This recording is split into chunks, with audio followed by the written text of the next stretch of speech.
Today's episode of The Worst Movie Ever Made is brought to you by Blabbering Blubberchuck's Sausage Link Nunchucks. The casing, pure dynamite. The chains, connective tissue and all the right spices. The shame, only if nobody's watching you suck those girthy glizgackers between swings. Blabbering Blubberchuck's Sausage Link Nunchucks, the only product fully endorsed by Steven Seagal. Here we go. Yo, this some crazy shit, Sash. Cuckoo crazy. Way beyond that. Oh God, I just got beer all over my computer. Hello and welcome to The Worst Movie Ever Made, an experiment, the movie podcast decided with one thing in mind to find the worst movie ever made. I'm your host, Chris Hockman. I'm joined by my co-host, the film scientist, Rob Scooty, and Bob Hasek. Hey guys, how are you and why are we doing Half Past Dead? Because we've done Steven Seagal's Rise and Fall, right? We've done Under Siege, which is by all measures considered a good movie, like for the kind of cheesy, campy action thrillers. It had good ratings on Rotten Tomatoes. We took the piss out of it. You can find that at www.theworstmovieevermade.com. We did Under Siege 2, the train one, which Dark Territory, I think it was called. Yes. We've done Sniper Special Ops. We've done Hard to Kill. Help me out here, guys. What else have we done with Steven Seagal in it? American Sniper. Hard Target. No, that was we did. DVD. No, that Hard to Kill. No, you're right. You're right. Hard to Kill. I don't know of another one. We've done a bunch. If you go to our archives, you'll see lots of Steven Seagal. This is considered the final nail in the coffin of Steven Seagal being a somewhat bangable star. He was on the decline, but this is his last wide theatrical release before going straight to DVD. This was so horrendous. That's why we are covering it here. Bob, how are you? Did you say bangable star? Bankable. Oh, he was ropey back in the 80s, though. I mean, I'll give him. Yeah, he knew how to do like cha-cha with his hands and stuff. He liked the Oscars. Hey, he still does that. In this, I'm totally ready to do this thing. Okay, so let's get your explanation. Bob, it's time for the best explanation. Hell yeah, sick. I need that shit up. Bob?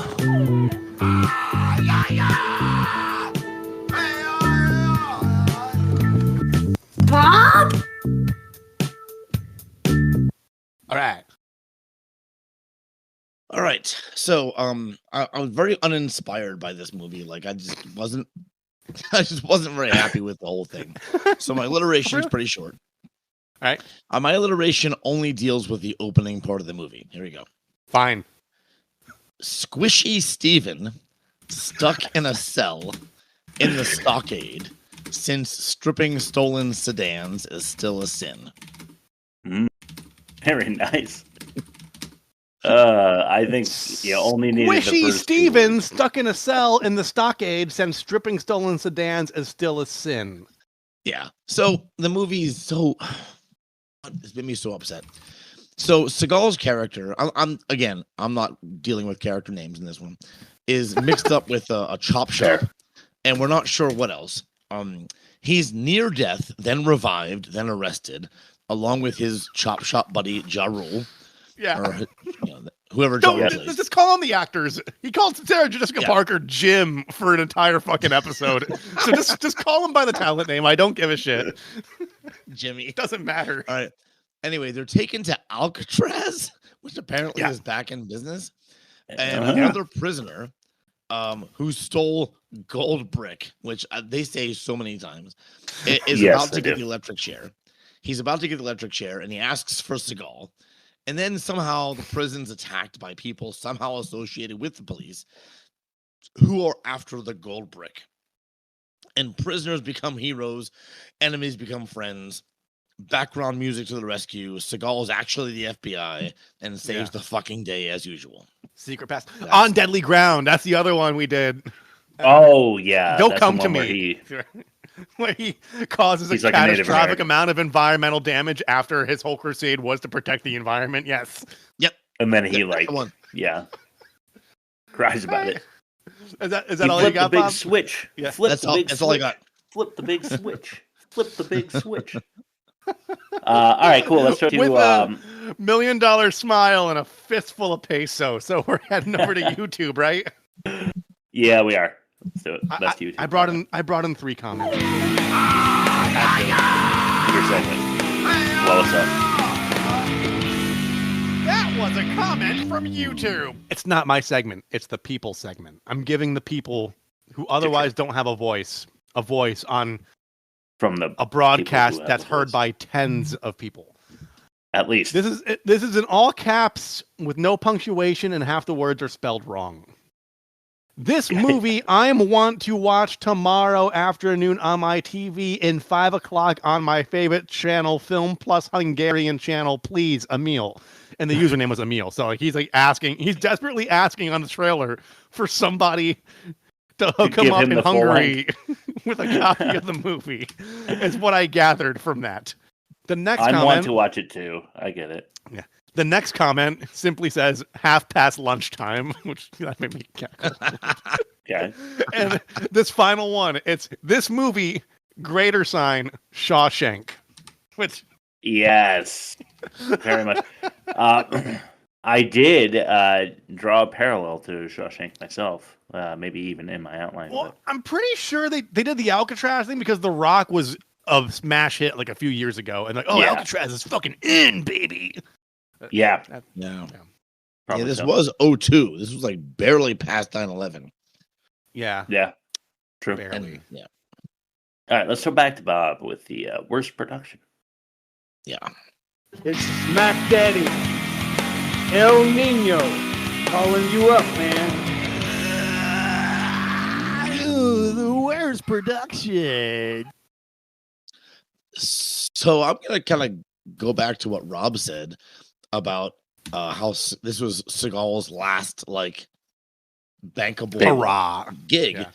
because and my tagline is just Seagal sucks. He just Fuck fucking yeah. Yeah.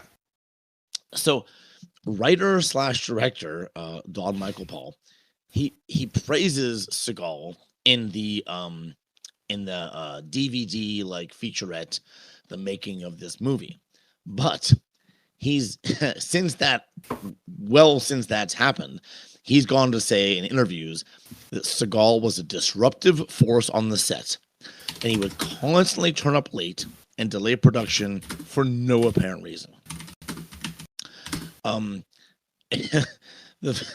As of 20, so and here's something else that's just kind of interesting. In an interview with Black Belt magazine, because that's what Seagal is, Black Belt, I guess. Yes, he's a black belt, right? Seagal claimed that the title "Half Past Dead," this is so funny, came from his habit of eating as much pork chow mein in 5 minutes as he can, which causes him to enter a death-like state where he obtains total Zen enlightenment.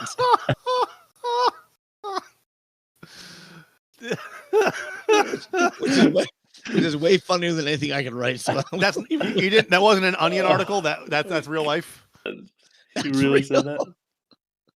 Pork lo mein? Oh, Whatever man. fires up his fudge rudder, I guess, man. That's I guess. Yeah. Holy shit. Right. Did not see that coming. Yeah, half past lunch.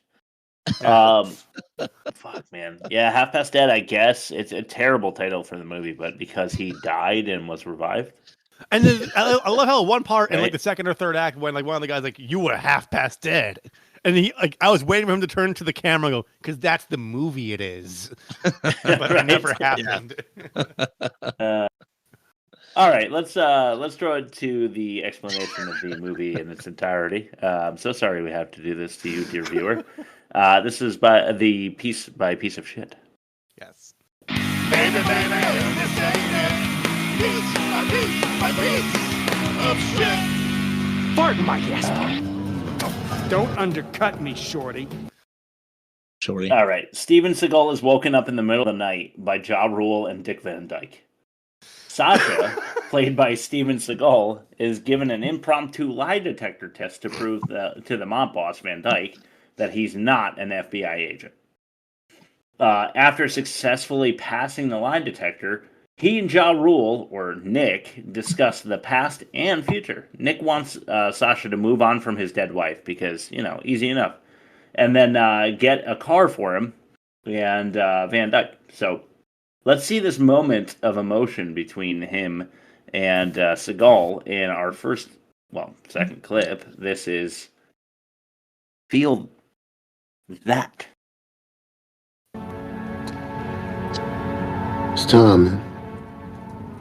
Time for what? If you can take that ring off your finger. I can't This get is a it past the memory, knuckle. Sash. And you felt the loss.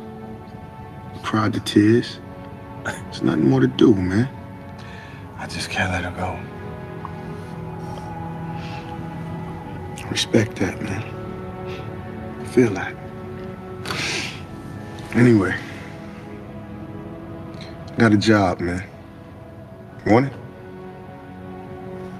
Yeah.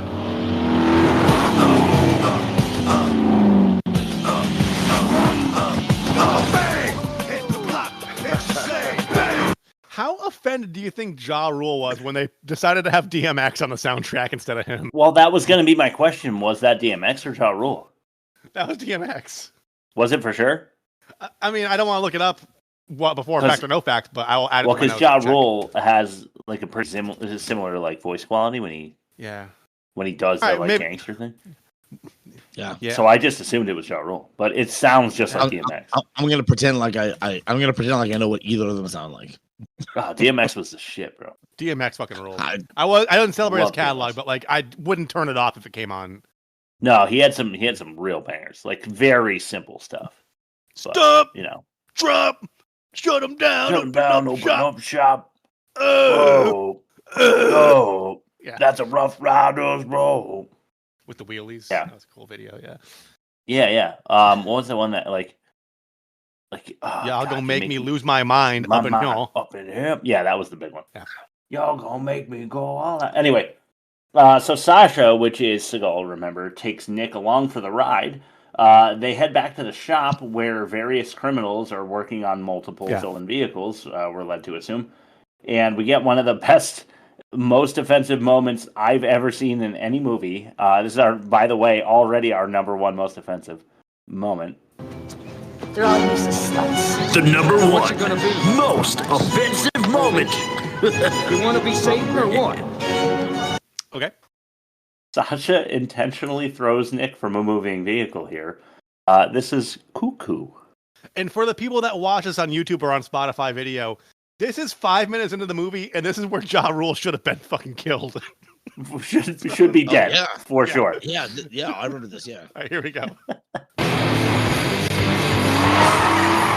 Stop playing, man. I'm a bad man, you know that. Stop the car.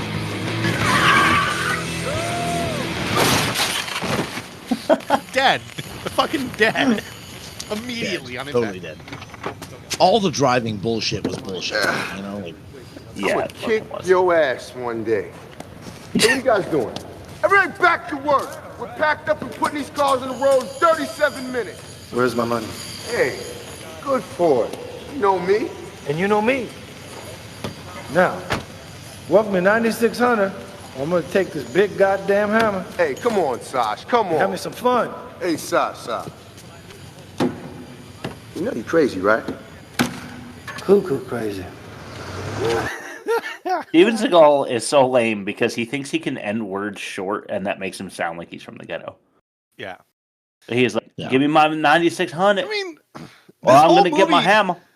I don't know, like, he always had bad press surrounding him, no matter what film he's doing, no matter what era of his career, whether it be like sexual harassment. I feel like this movie was like reputation management to be like, yo, I am cool with the blacks. Did you get that Look vibe? at my do-rag. yeah, something like that. Let me spoon the bazooka. But yeah, Ja Rule's character Nick is thrown from the car, and he's like, "Whoa!" and he hits the windshield of another car, and then he just like slips off. And maybe the funniest part is that he just stands up and like, kind of, just he's like, "Hey, Steven Seagal, don't do that again. I didn't enjoy that." Yeah, Yeah. he's just like, he springs to life. I'm like, hey, He that gets was up awkward. from behind the car. I was like, holy shit. Like, I thought he was turning on Nick right there and he was going to kill him or something, but no. That was just how they break balls, apparently. Yeah. he's I'm like, going to commit like, oh, vehicular that guy. manslaughter, potentially. And we cool, Holmes. Yo, you just get me back from the time I stabbed you in the back literally last week. Fist pump. Yeah. Yeah. So while Sasha and Nick settle up, the FBI arrives. Nick refuses to put down his gun, and there's a shootout between him and the FBI agent lady. So Sasha takes a bullet for him, but then gets hospitalized for 30 days. What did they say? Because he literally dies and gets brought back to life or whatever. Who cares? Yeah. Yep. They don't really. I don't know. They don't go into it too much. It was months later, though. They piece it back together. Yeah. So for their role in the shootout, Nick and Sasha get sentenced to years in prison. Nick 5, Sasha 2, for a literal shootout with the FBI. Yeah. 5 years and 2 years for trying to murder agents of the United States government. We're transported to New Alcatraz, as Rob mentioned before. That's right. It's real. I know I've heard talks about Alcatraz coming back, but in this parallel universe, it actually happens. So Sasha and Nick are allowed to be processed together, which is insane. And then they get adjacent, they get neighboring cells. And here's the thing. Here's where it falls apart, is because Segal's constituents know that he's an agent, and Ja Rule's character he should be a little suspicious at that point. Hey, we were partners in crime. Why are we cellmates? Yeah, that's the last thing that prison wardens want, is people conspiring in their fucking cell together. It's like Castor Troy and Pollux Troy. Yeah. It's like, why are we allowing them to be in the same prison? Oh, it's because he's actually John Travolta with Nick Cage's face on him. You know? Yeah. Unbelievable. But they both decide that they want more prison time, so they fight a CO immediately upon arrival. It was the warden. Yeah, the warden comes in and breaks it up. Oh, that's right. No, you're right.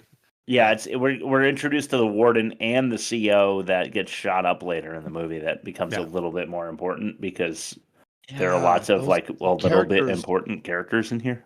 So the character importance and priority is very fucked up in this movie. That makes no sense. Yeah, right. I can't figure out who I want to root for and hope for. Nobody. No, I know. Yeah, right? Yeah. It ends up being nobody. So let's continue. Exactly. Time to meet the villain. Not the old white politician that we see on the parade grounds at 1100 hours, by the way, but his right-hand man, who is Morris Chestnut. So let's check out a little clip of this parade grounds at 1100 hours. I'm saying that again for reasons. Mm-hmm. This clip is called Discomfort. On behalf of the Attorney General and the Federal Bureau of Prisons, I'd like to welcome you to the United States Federal Penitentiary here at Alcatraz. Mr. Hubbard, Robert Kennedy closed Alcatraz in 1963, claiming it was cruel and inhumane. How would you Well, actually, Bobby closed it in June of '62. What's your question? Irrelevant. Some believe the new Alcatraz is a giant step backwards in criminal warehousing, especially now with the inauguration of your state-of-the-art execution chamber. How do you respond to these allegations? Our society has become more violent and more corrupt. 1 out of every 30 men in the United States is... What's the word again? What's the word I'm looking for? Criminally challenged. That's 2 words. Yeah, criminally challenged. I believe that's the catchphrase of the moment. You're not answering the question. No, he answered. I think we have a generational gap here. Perhaps my younger associate can help clear things up. Give him a good soundbite, Donnie. Alcatraz is a bad place for bad people. If there's any discomfort behind these walls, well, that's how it should be. Hey, Chris. Ooh. What time is it, Chris? For me in future time? Just name the time. I asked you. Yeah. What time is it? Shit, I don't have my phone. 10. 10 o'clock.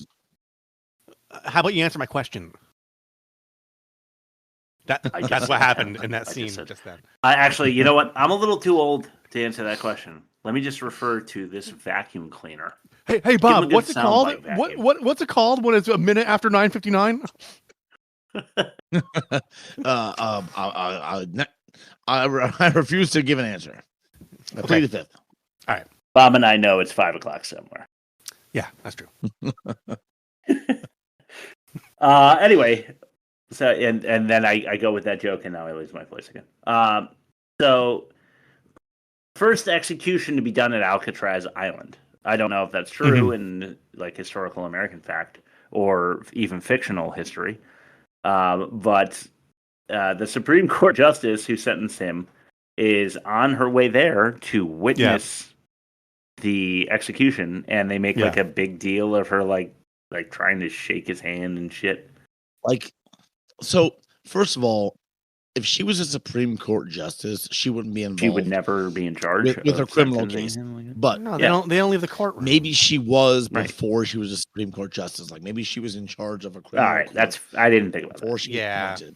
Yeah, and she's obligated to see through the execution because that's probably But they really didn't make that clear, and I don't know. They just needed a reason to get her in Alcatraz, and they didn't really try too hard. Even then, it still didn't have the weight that it needed to have for us to give a shit. Which is why they went all the way to the Supreme Court. They were trying to get that weight. Yes. Yes. Like, the local justice is here to see you.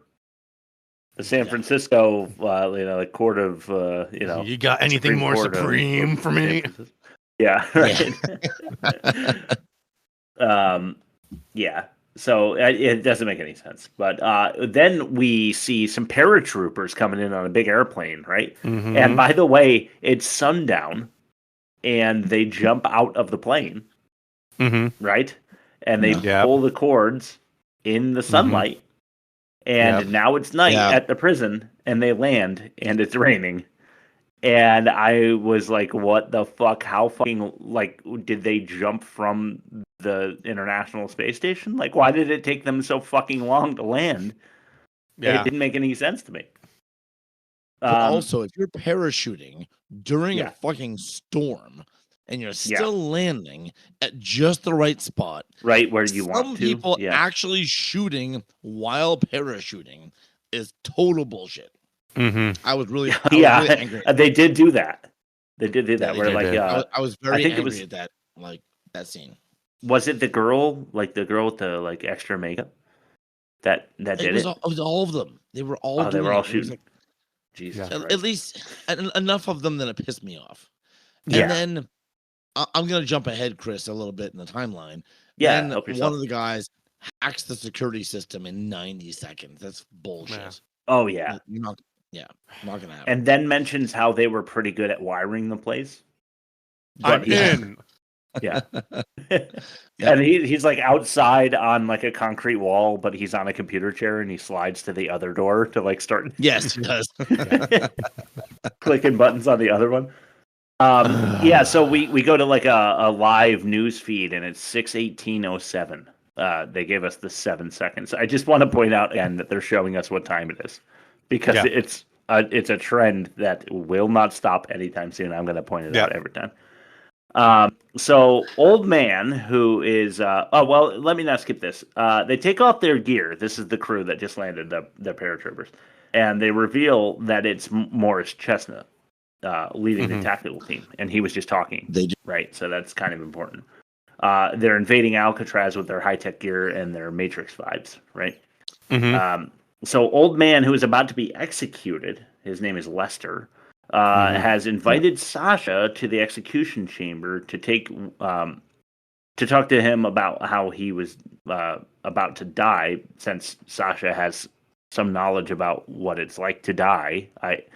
It's such a loose, terrible concept. So they play Go Fish, right? Yeah. And they're playing Go Fish. What the fuck is Go Fish? Yeah. Fucking seriously. That made me so angry. I'm like, do you have any jacks? I'm like, ugh. Yeah. They're playing the most childish game on earth with apparently a mastermind criminal, and that made me so angry. I know that's so dumb. Two queens. 1, 2, 3, flip. I have all caps. Go Fish. What the fuck? Yeah, fucking Go Fish. Of all things. So I just want to point out that the tactical goth squad is out here exploding fucking walls and killing guards, and the warden still has no idea in the execution chamber. Yeah, right. So then the warden gives Lester a suit to be fried in, and then presumably gets. So Lester, the old man, has to get naked in front of Sasha. Yeah, right, right, because he has to like get out of the jumpsuit and into the clothes. Which they don't mention at all, and it's not awkward, but it would be fucking awkward while he's like in his skivvies and throwing on the long socks up to the knee in his like tight underwear, you know. So execution time, guys, 3 minutes prior to the execution, to be precise, because they tell us that. We need to know exactly what fucking minute the crew comes in, but. The Supreme Court justice, other politicians, and some journalists are watching on in the execution theater as it's commandeered by Morris Chestnut and his trenchcoat mafia.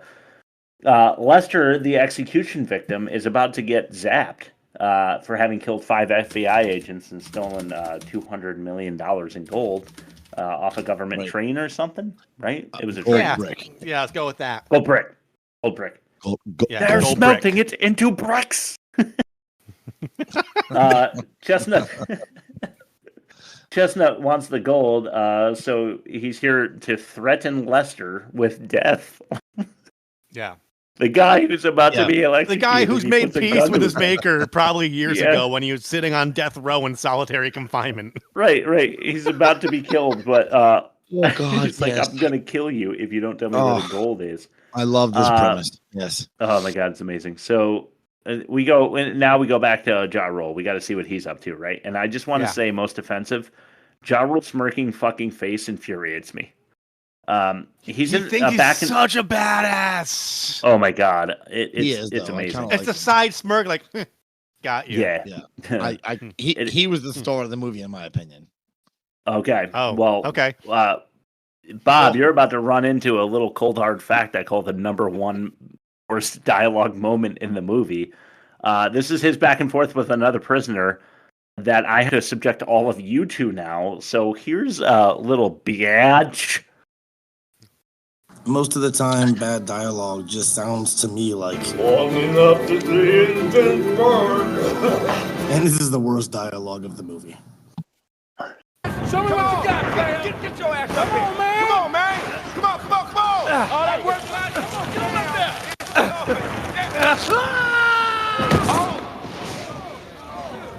Damn. Your turn, Ninja. My big black ass up that rope. God damn, Joe. What about you, you little bitch? Wanna give it a try? Let's go. Up. Nah, not me. That's not what I'm going to do. Wow. But you should climb on up there. I'm going to go on over here myself. Watch you fall and bust your ass. You little bitch. He thought he was so cool. He thought he did something there. He was so proud of that. You could tell. It broke the fourth wall because you could tell not only is Nick proud of that, Ja Rule is proud that Nick is proud of that. Yeah. Like, this is my defining moment as a movie star. Still, bitch. Yeah, so much rubber into it. I didn't fucking understand it.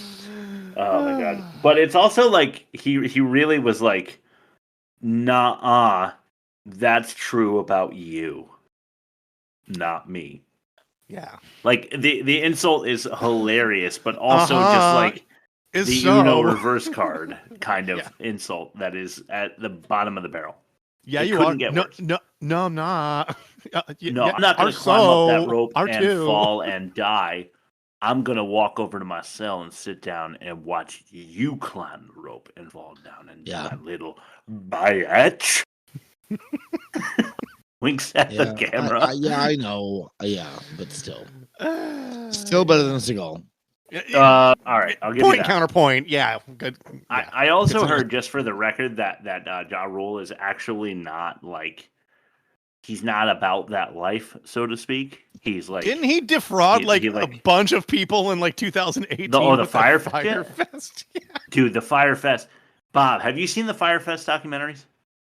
Either one. I've heard about them. They're so funny, dude. Please. They're so fucking funny. Please fucking watch it. Please. But also, they're documentaries. Is Ja Rule involved? Yes. He was one of the primary investors. But they are comedy farces masquerading as documentaries with the sole intent of just like exposing these malignant narcissists and fraudsters. And they're just like, oh yeah, we're going to try doing Firefest 2 next year. It's going to go great. Oh. Yeah. As they are shipped off to fucking prison for giving everyone cheese sandwiches when they said they would have like luxury cuisine. Yeah. Insane, dude. Amazing. It's so great. So that clip reminds me with the rope and everything that, Chestnut, his crew has a helicopter and it crashed into the building because of the storm, the storm that didn't affect their aim. To your point, Bob. It affects the helicopter. When they have a full nav system on board, they can't fucking see if your rain drops. I've jumped out of a plane on a parachute. Oh, have you? Talked down, and like you have a radio on you, and they tell you what to pull and what to and I was in a rainstorm, but not a storm like that. And even then, I missed my target, and that again, that was being guided in by a second party, So yeah, I think that's the coolest thing any of the three of us have done. Yeah, Rob, what's the best band you've ever opened for? Mars Volta. That was like 1995. That was it was the shitty Mars one with the 30 seconds. Oh, 30 seconds to Okay. Well, still that's kind of that's pretty fucking. That's pretty cool. Yeah. Anyway, that was literally like 30 years ago. So have nothing really to brag about. Like I'm fucking old. And there we go. Yeah, it's fine. Everything's fine. There's a helicopter that crashed in the building. I just want you to have that for future context. So you know what's offensive, guys? What? I mean, really offensive? Mm-hmm. Reviving a bullet-strewn CO only for him to bleed out again. Yeah. Yeah. He revived him with a fucking nightstick, like the electric stick. Yeah. That's my outline. Happen, first of all, dude, that would not happen. And then just to get dead again, just to put his hand on a thing and say his name, Yeah. Right. Yeah. But also, the handprint and voice entry into the system works for them. Yes. But how were the Men in Black somehow able to get in to jack the execution? Like, how could they get in? Oh yeah, you're right. Because the CL was on the other side. I was going to say they used his dead body and like figured out the Segal's technique there, but no, they just fucking they got anywhere they wanted to get. It was no rules. Ja Rule, no rules. Ja Rule, no Ja Rules.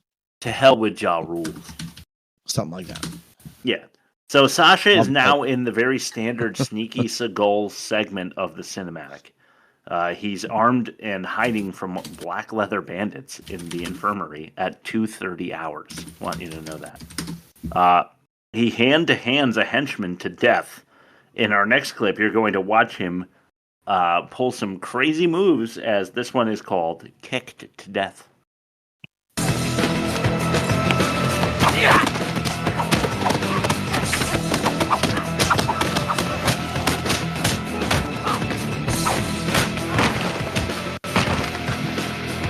That's actually really good. This is exactly how they shoot Steven Seagal fight sequence. This is my camera.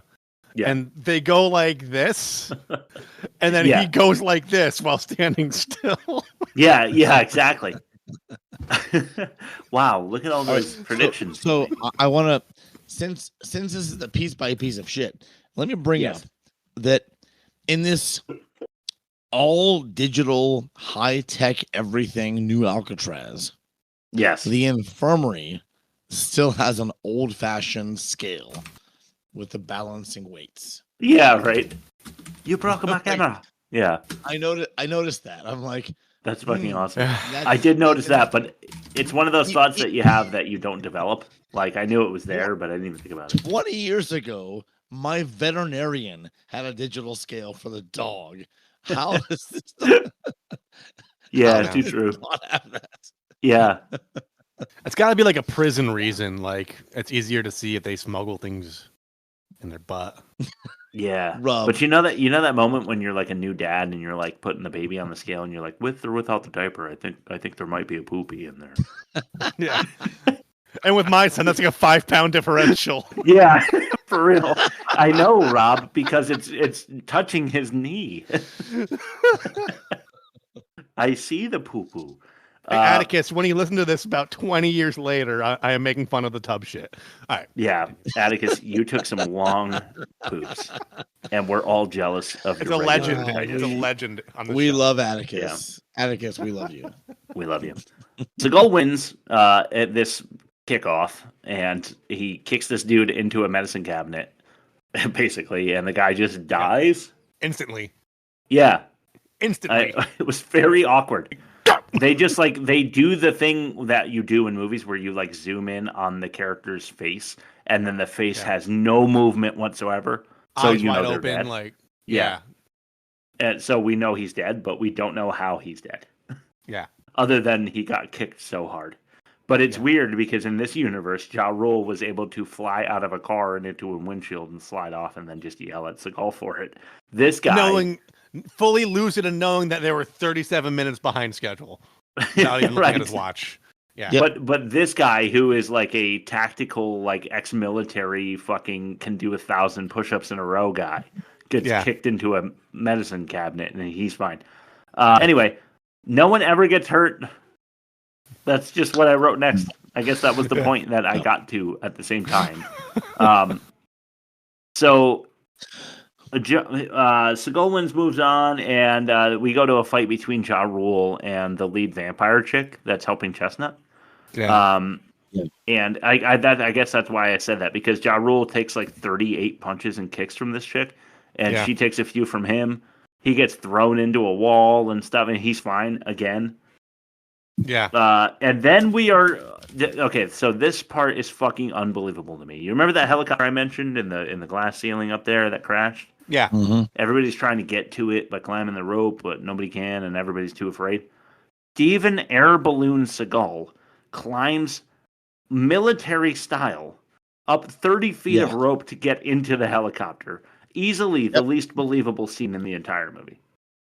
He radios the FBI lady and lets her know that he's going to rescue the justice that Morris Chestnut has a hostage in the execution room. If you're lost, so are we. Back on the ground, Ja Rule and Twitch, another inmate, talk about each other's dicks. Let's throw it to a clip here. This is Blow Shit Up. Rob likes this one, I think. This is the magical moment. Sounds like I'm all you've got. This is heavy, Sasha. I'll be in touch. This some tasty stuff, dog. Come peep it out. Look at this. Peep it out. Man, put that down before you hurt somebody, man. I ain't got no beef with you. Beat it. Man, put it down before you blow your dick off. Nah, how's you gonna do that, Joe? Target's too small. Mine's bigger than yours, little big city boy. Little big city boy. You know you got problems, right? What's the problem? What's the problem, guys? Switch over here wants to blow something up. Yeah, he wanna look like he wanna blow some shit up. You wanna blow something up? Hell yeah. Put this thing on your shoulder. This is like the Patrick Put your right Swayze index ghost finger here. scene. Oh, line it up nice. Right about like that. Yeah. Sayonara, you little busters. Let it rip.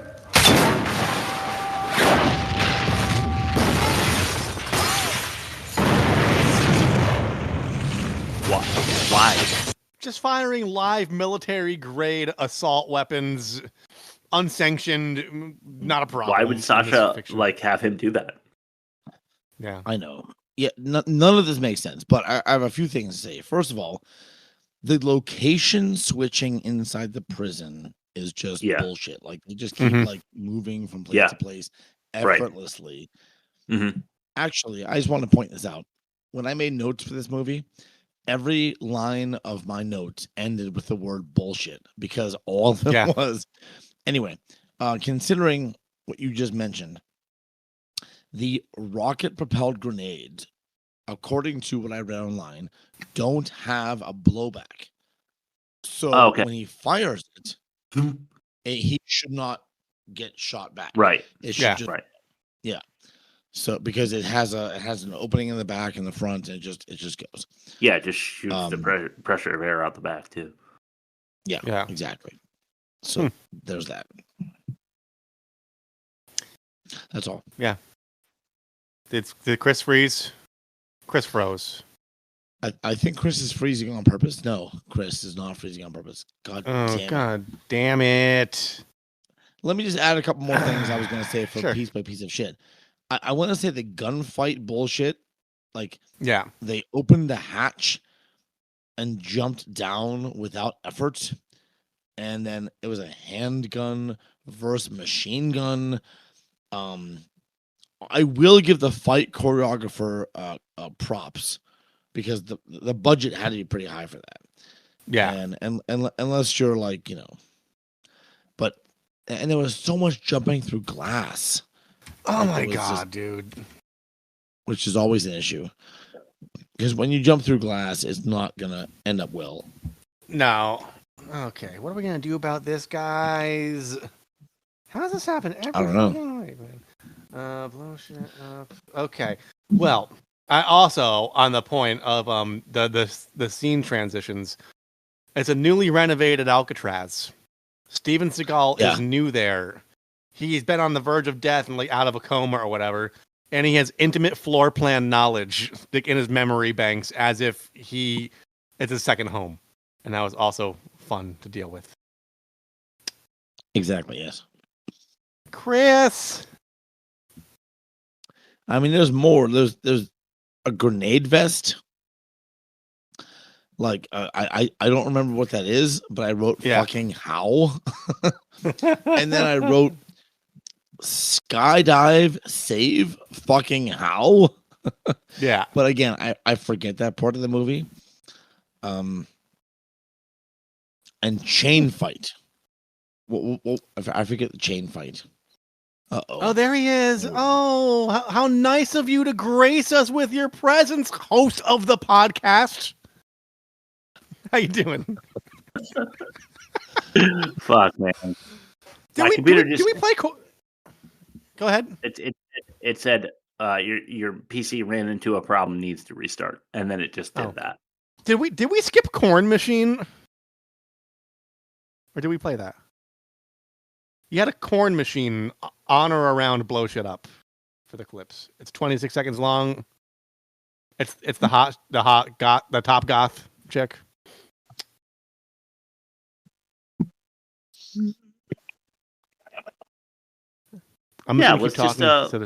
Let's play it in case I missed it.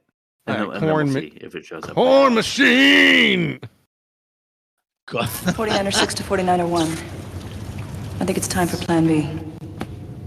How bad? Oh, yeah. Definitely. Total loss. All right, get back here. Sexy little thing, you.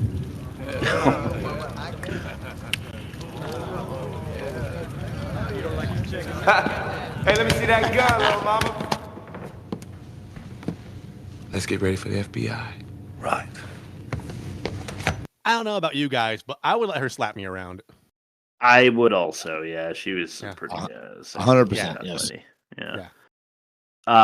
But yeah, I'm glad you did that because it was a really cheesy moment. I mean, it's not just Ja Rule being like, "You're sexy" in the least like subtle way possible, not clever at all.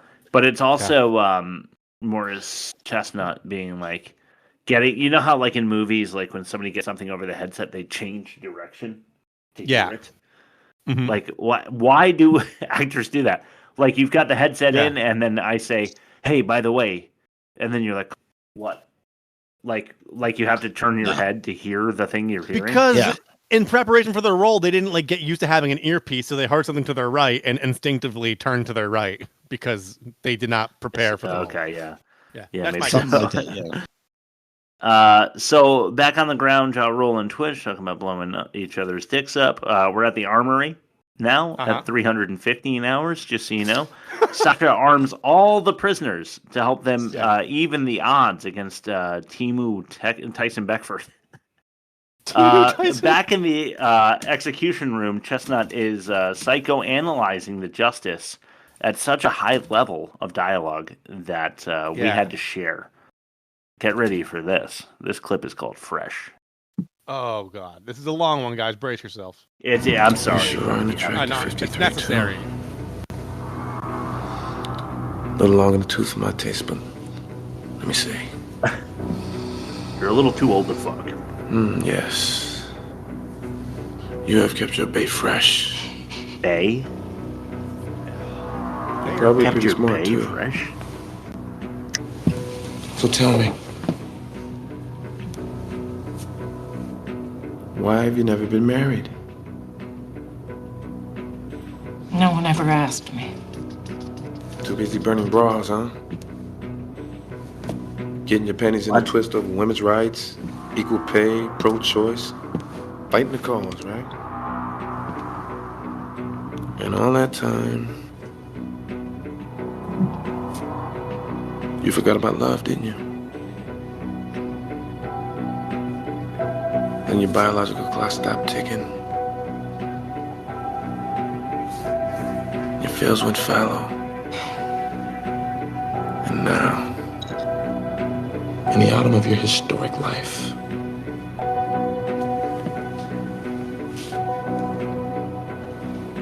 you ain't got nothing. Do you, Miss Jane? Not even a dog. This looks so cool. Yeah, it does.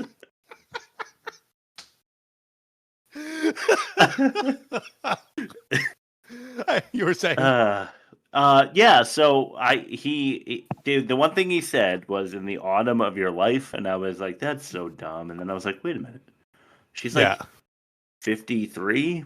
That's about autumn if you want to compare a human life to 1 year in seasons, right? Yeah. 60s, like you're 20. a kid in spring, you're like your good years or your summer when you're like 20 or 30, and then like you're 40 or 50 in the autumn, and then the winter when you go cold, literally, is when you're like old. So I was like, that's a pretty good line. But otherwise, he's like giving you the very typical bad guy, like psychoanalytical lines where he's like, oh, you were like, you never got married, you never like used your vagina. Doesn't that make you sad? And she's like, oh, but my work means everything. And then he's like, well, I'm crazy. No, it ain't. Nothing means anything to me. Just very, who cares? So there aren't enough mildly important characters with way too many lines yet in this movie. So we throw in another one with a back-to-back clip. I'm so sorry. This is Lily.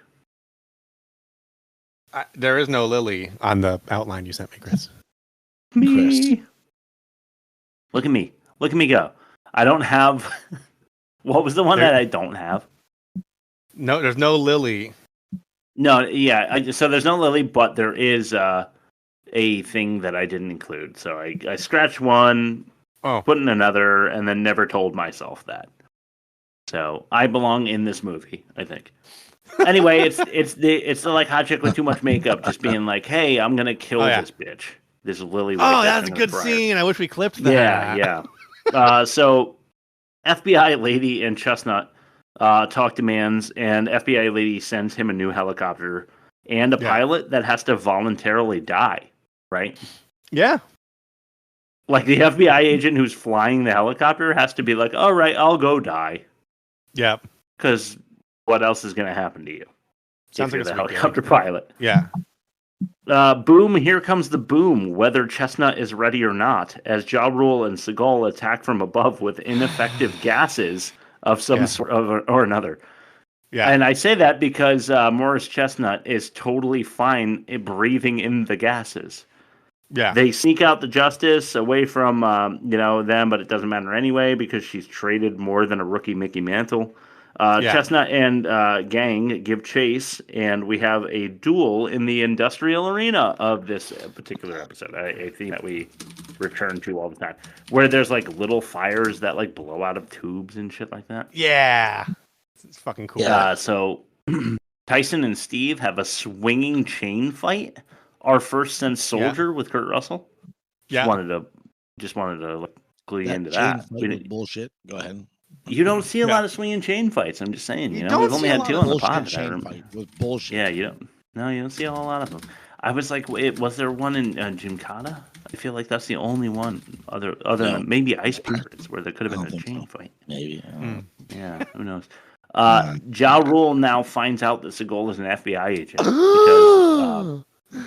Really? And because of, I know, right? Because of their very deep and very established bond, we get a terribly emotional scene here between the two. Check out our number one then it's worst over. acted movie scene in Betrayed. Well, if they're not the worst actor, They're all useless sluts. this is the worst acting. I would say Segal's useless. Nothing. Trying to save the life of Supreme Court Justice. It's that simple. There's more. Now's not the time, brother. Yes, it is. Now was I'm not the time, undercover. brother. FBI. But you passed the lie detector test. That's nothing, man. Anybody can do that. All this time, Nothing anybody can do that. you've been setting up on me.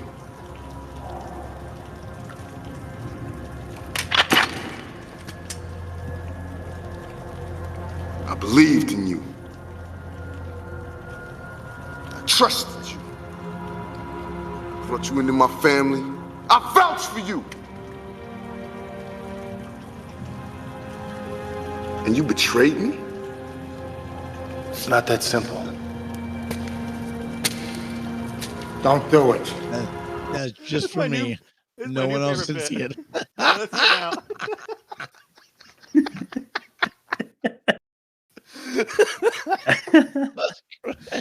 All right. So there's Ja Rule and Steven Seagal giving a shit, failing at it. Yeah. Lester, the old guy, is tagging along, by the way. He's right behind both of them as all of this is happening. He's the one that's supposed to be executed. And he gives Segal some ridiculous advice. I'm sorry, here's another clip. This one called Westchester. Get fired up, boys. You took the bait. This is so great. Hey, how do I look? Like a big-ass prom queen. Oh, so bad. You sure you want to do this? The destiny's in God's hands. I'm cool with that. Now, He's I'm cool gonna with tell it. you about a place I used to go. It's an alpine lake called Trinity, west of Shasta. There's a little cove on the north bank. It's tucked away. You should take a trip there when this is all over. West of Shasta. Trinity Lake, west of Shasta. Take the trip.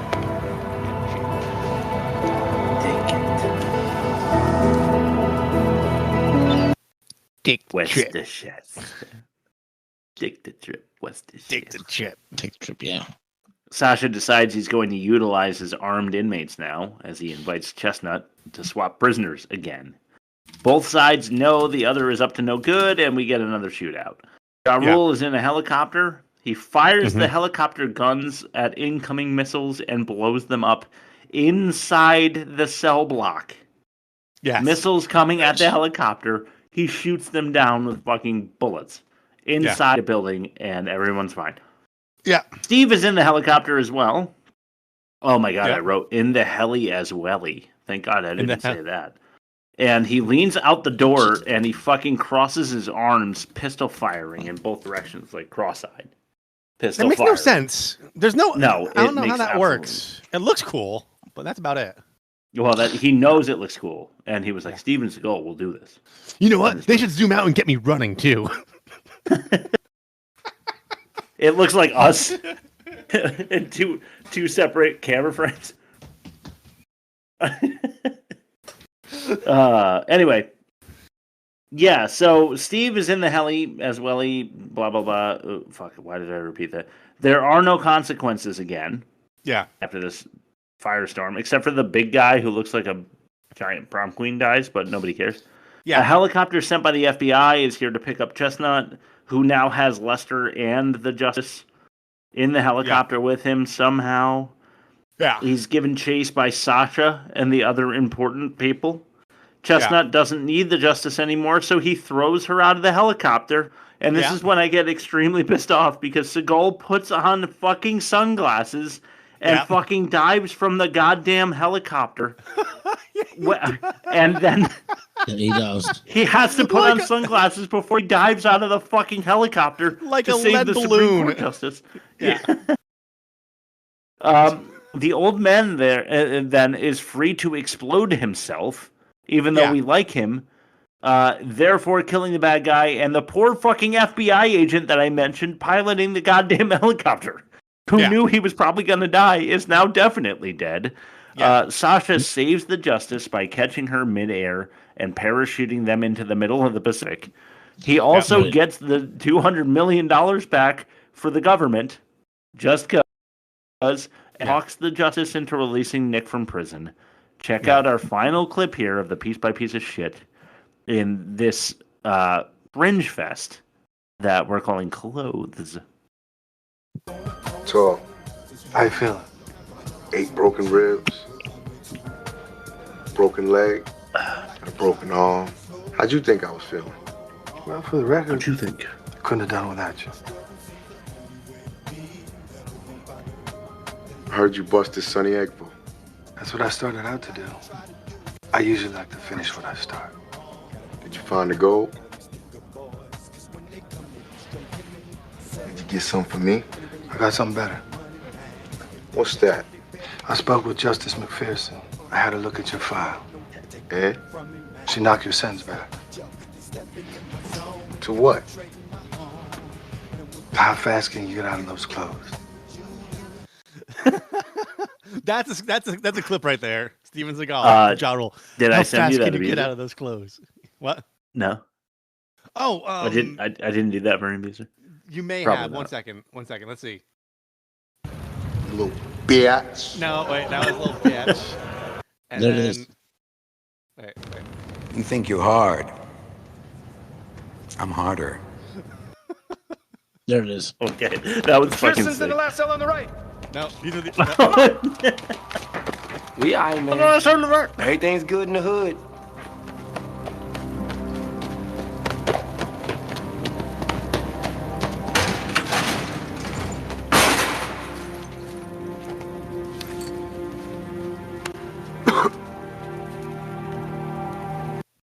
That was all the abusers. So there wasn't the clothes one, but I will. Yeah. I don't know. Okay, anyway, that's the end of the fucking movie. Thank you, Steven Seagal, for saving everyone End again this- without any end this effort. goddamn thing. Yes. So let's throw it to Bob for fact or no fact. Let's do it. All right. I gotta go over here. Here we go. Bob's about to spit some facts, so Shut your hole! cause you're gonna wanna. Eat that shit up.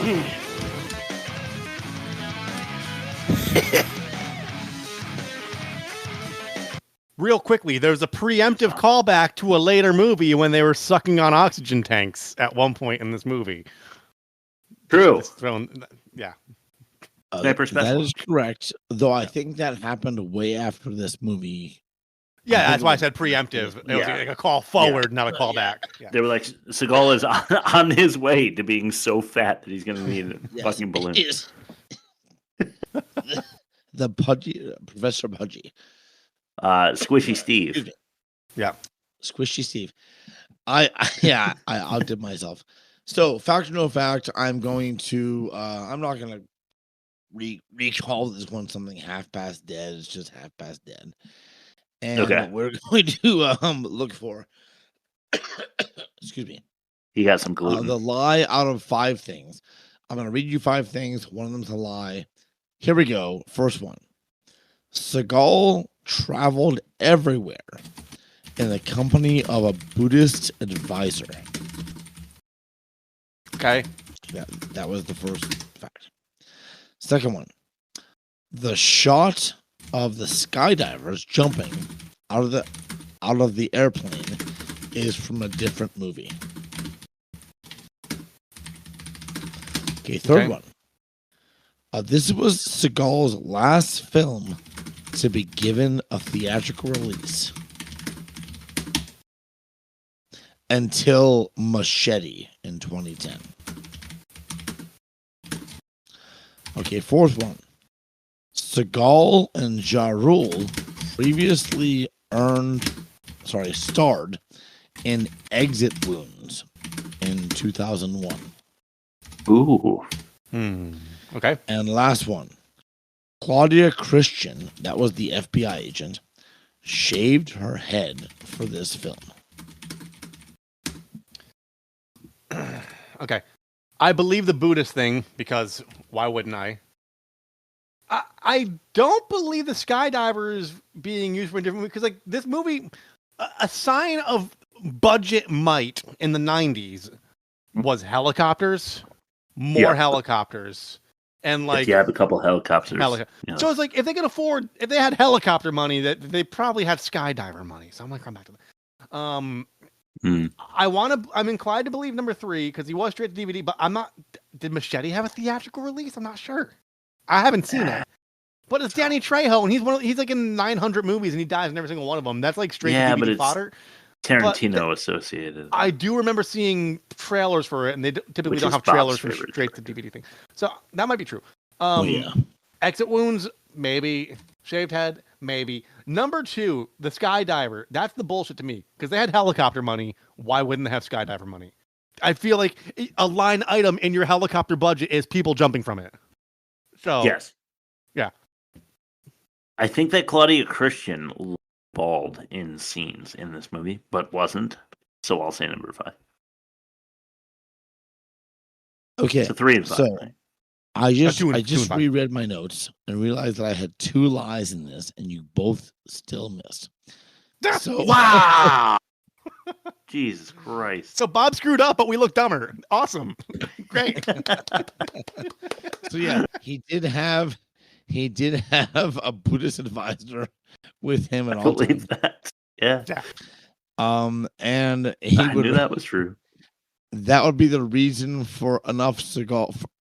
That would be reason enough for Segal to just halt filming for a day, just based on his advisor. Second one was the skydivers. So here's the lie.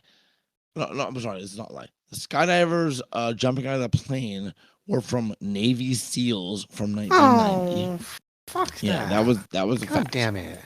Lame. The theatrical release thing. So this is where I fucked up. This was not his last theatrical release. Technically, he had one in 2016 in something called Contract to Kill. Oh. And also, when Segal and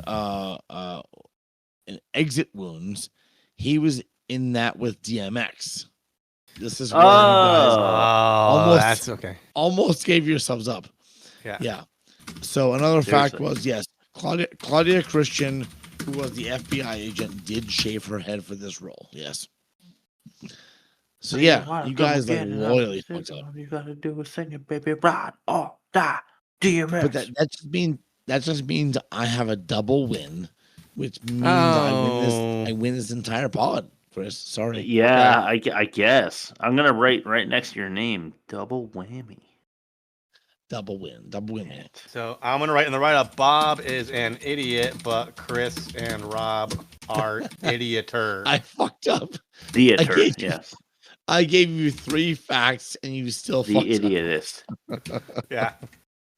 All right, let's throw it to what we're watching. Sure. I bet you that virgin bride tastes just like cherry pie. I'd eat that shit up. Okay, let's take a bite out of what we're watching.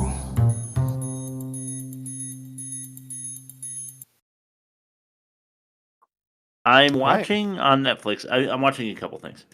I'm too ashamed to tell you what the first one is, so I'll go with Pepsi. Where's My Jet? Okay. Do you know what that is? No. No. Oh, did someone won a contest and they didn't get the thing? Yes, yeah. All right. So, kind of. Pepsi did a commercial where they were like talking about their like reward points. And if you get like 5,000 reward points, you can get like a leather jacket. If you get like 10,000, yeah, you can get like Marlboro Miles. Yeah, you know, like 100,000 gets you a vending machine or some shit like that. But if you got 7 million, according to the commercial, a kid lands at a high school in a Harrier jet, gets out, and at the bottom of the commercial it says 7 million Pepsi Dude, points. that was like you can have that a was Harrier like 20 jet. years ago. Yeah, no, I know, but they're doing a documentary about it on Netflix. Oh. I didn't know about that 20 years ago because I was only 17. And, you know, I wasn't hip with the pop culture news. You weren't hip with the Mr. Pepsi Bob. generation. Yeah. Anyways, No. Sorry. And what do you care? You're a Rally Cola guy anyway. Yeah. RC. And anyway, so... Royal Crown. Dude. That's right. You're an RC guy, not a Rally Cola. It's the My Crown. bad. It's Canadian. Yeah. Continue. Fair enough. Listen, I'm drinking Busch Light. Who am I to judge? Anyway, this kid is like, I think that is a contract. Like, if you can amass 7 million points, I'll give you a Harrier jet from Pepsi. And so then he pursues it and like talks to this rich guy he met on some mountain somewhere. He's like, if you give me $4.3 million, I will get us a Harrier jet. And then they go through this legal battle with Pepsi to get a Harrier jet, and it's really interesting. Anyway, go ahead, Bob. So I did watch a lot of stuff. I'm gonna try to stick to spooky season. I mean, I did watch something called Honey Don't, which is a Coen Brothers. I heard about that. Only one of them. Oh, so Coen brother. This was not good. Skip it. This is not good. Yeah. So Honey Don't. Honey Don't. Yeah, skip. Then I watched something called Critters, which you all should know. Yes. From 1986. This actually is like, as a movie, it's actually very good. And as a monster movie, it's also very good. Like Critters is on par with Gremlins. I'm gonna say it. It's not bad. Wow.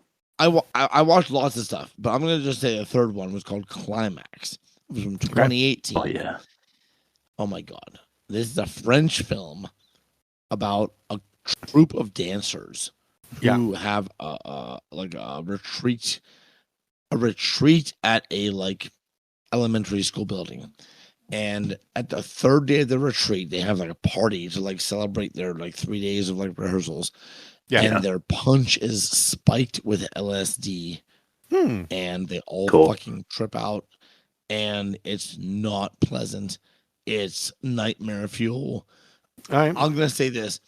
I watched the whole thing and I regret doing so because it was just it was so disturbing. Yeah. If you watch Climax, it's on Tubi, I think. If you watch Climax and you like get through the whole thing, it's like Requiem for a Dream. It's like, I'm so sorry I watched that whole thing. Yeah. Nice. It was horrifying. I'm gonna watch that. So Rob's gonna watch that tonight. Yeah. He's gonna get really high first. Don't watch it, Rob. Rob, I want you to have good dreams. Please don't watch this. It's so fucking difficult to watch. Yeah. If we were in person right now, I'd go through all the details of why not, but I'm not going to. So continue. All right. Did I mention Prisoners of the Ghostland last week or not? I know I texted you guys about it. It's a Nicolas Cage movie. It is a cross between Mad Max, Wild Wild West, and Escape from New York. Nicolas Cage has to rescue a sex slave from the governor from the ghost land. And he has to do it in 5 days while wearing a suit that has explosives strapped to his arms, his neck, and his testicles.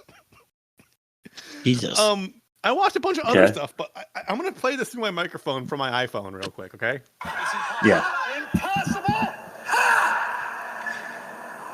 If you had told me 3 days ago I'd be standing here with one arm and one testicle!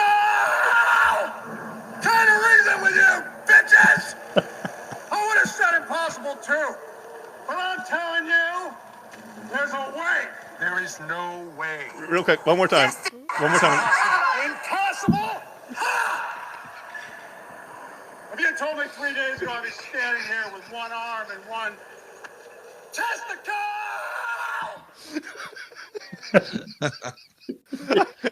I also watch Invasion of the Body Snatchers. Next segment. Which one? The 70s one with Jeff Goldblum. It's so good. That's when you know you have too much power. Where like the director is not like, let's get another take of you screaming the word testicle. Yeah. But that Body Snatchers from the early 70s is so good. It's fucking sick, dude. It holds up. It holds up really good. It really does. Yeah. All right. Back credit names.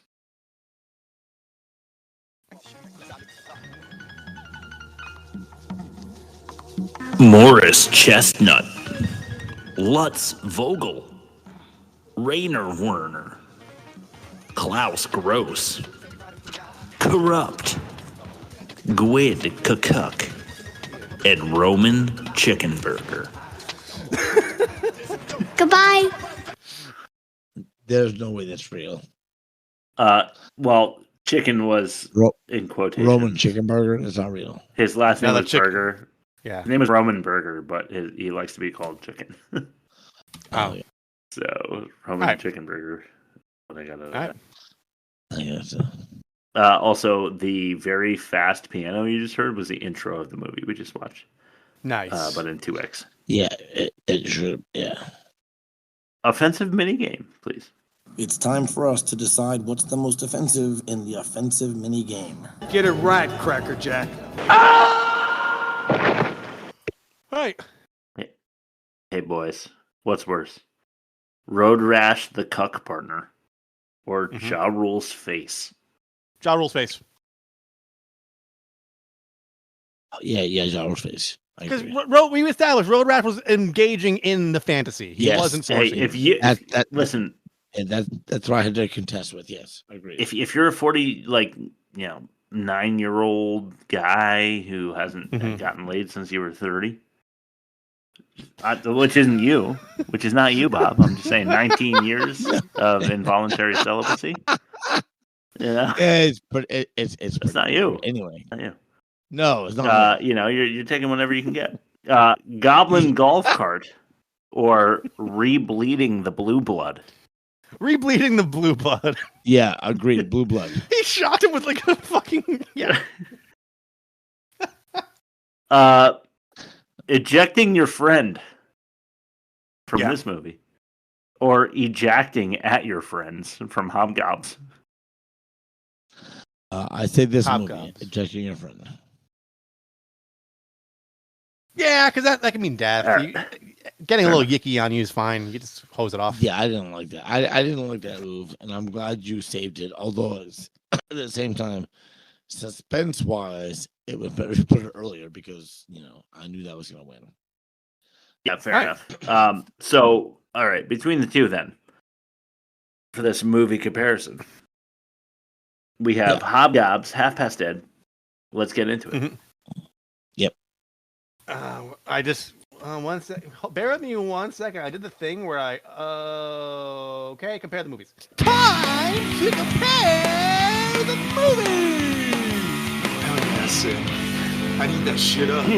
I hit the wrong index button on my soundboard, so it went like alphabetical instead of chronological. It's better now. I fixed it. We're good. Whoopsie. Sorry, everybody. Sorry. So we all forgive you, Rob. We love you so much. Thank you. Hobgobs versus Half Past Dead. Okay. For production, continuity catastrophe for Hobgobs, or Segal sucks for Half Past Dead. Segal sucks. Agreed. I'm going Segal sucks. Yeah. Hell yeah. Offensive, we already know Half-Past Dead wins that one. Dialogue, what's worse?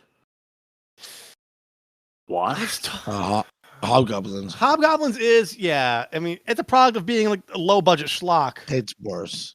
Yeah, it is worse if if it had a better budget, it'd probably still not have good dialogue. I wanted, you're right. Fair enough. Acting? Hobgoblin. Yeah, you're right. I don't want it to be. But... Demerits. What's the worst demerit from this one, guys? Oh Jesus. I'm gonna spooning say, a bazooka like in Ghost with Patrick Swayze. Bazooka spooning. Bazooka spooning. Okay. Yeah. I'll go with You like that. bazooka spooning? Is that worse than lackluster lights? No, because that was a major plot hole, and you're talking about like how the lighting was inconsistent with the hobgoblins. Yeah, so they're like the hobgoblins are attracted to light, and then they go to a house party like 6 miles away where there really wasn't much going on except for like some lights coming out the front window. Yeah. Yeah.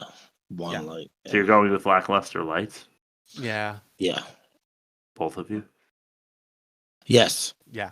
God damn it. Fucking hobgoblins win. Fine. I shouldn't. Once again, like gun to head, I'd rather watch hobgoblins. So like the science is trumping our emotions, and we just have to roll with it. Right? Yeah, I guess. That makes sense though, because if you want to watch something again, it shouldn't have won the worst movie. So yeah, I think I know. We're right. Yeah. So what are we doing next week? What are we doing next week? Good question. I mean, Bob made a suggestion. I did. So it was watched like Alligator Storm or yes, something. Alligator. It was from 1980, and it's a monster movie / horror movie, I guess. And I think for Halloween weekend, whatever you want to call it, is the perfect movie to review because it's good and it's bad and it's funny and it's not funny and it's bad taste. You guys are gonna fucking love this if you watch it. It's free on Tubi too. I am intrigued. Free on Tubi also is enticing. Like and we have there's nothing else. there's so much bad. There's so much bad taste, but I'm not sure if it's enough bad taste to overwrite everything else we watch. All right, Alligator? I'm down. Yeah, let's do it next week. We're gonna do Alligator. Yeah. Okay. Yeah. Well, he shoehorned that in. He ham-fisted that in the third act. So Yeah. I say Rob and I both get one no qualifications, no veto power movie next season. Yeah, it's gonna be Prisoners of the Ghostland. I'm telling you right now. Okay. Whatever. Well, I have mine. I don't give picked a out. shit. I don't give a You shit. good with that? I'll die on this hill. This is a good hill to die on. All right. This is my movie. This Cool. is fucking. All right. great. So You're Bob gonna gets fucking love his it. shoehorn. Rob, you and I both get No. a shoehorn next season. Remember that. You're gonna love this movie. I'm telling you right now. You were gonna watch this and say, "Okay, that was a really good movie." Because Yeah, it's fucking except for great. I hated it. I love this, but I hated it, and now we got to make fun of it. Yeah. Yeah. All right, that's cool. So worst of the season is hobgoblins, if you will. Rob, why don't you plug us through it to Bob for his last word, and then we'll give our thanks and goodbyes. Hey guys, our mailbag is dried up, so now we're just kind of shooting from the hip, which is why we're doing Alligator next week. www.theworstmovieevermade.com. There's an envelope. You click it. You could email us, suggest a movie. I gotta respond to Midge. Midge just sent a nice email. Hey, thanks, Midge. Hi. Thank you, Midge. We are on all the streaming. I'm not gonna list them off. We're on all the streaming things where you listen to podcasts. Spotify's got video support. Other ones don't. That's your loss. You can go on YouTube. Yeah. But they've been really aggressive with the copyright shit lately. So a couple episodes are missing from the recent catalog. But we're there. We're on Instagram. We're on TikTok. www.theworstmovieevermade.com. Find us or we'll find you. Bob, what's your last Listen, word? if you want to watch Rob's torso and my shoulders and head coordinate really well, you have to either get on YouTube or Spotify because you don't get this kind of quality shit unless you pop onto one of those two. You know what I'm saying? Hey! Hey, Bob, what's your last word? All right. So this wasn't mentioned at all during the episode, but Segal saying, Oh yeah, and they call it. Right. Yeah. Yeah. He's like, I guess I'm too white for that. Yeah.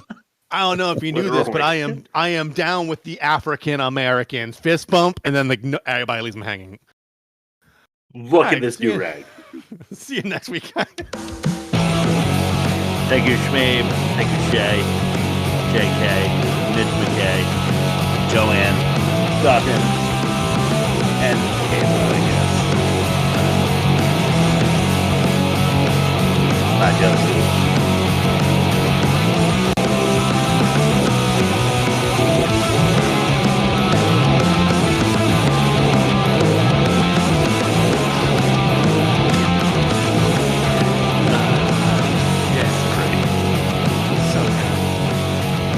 We gotta start like popping on here earlier in the day to just start choreographing.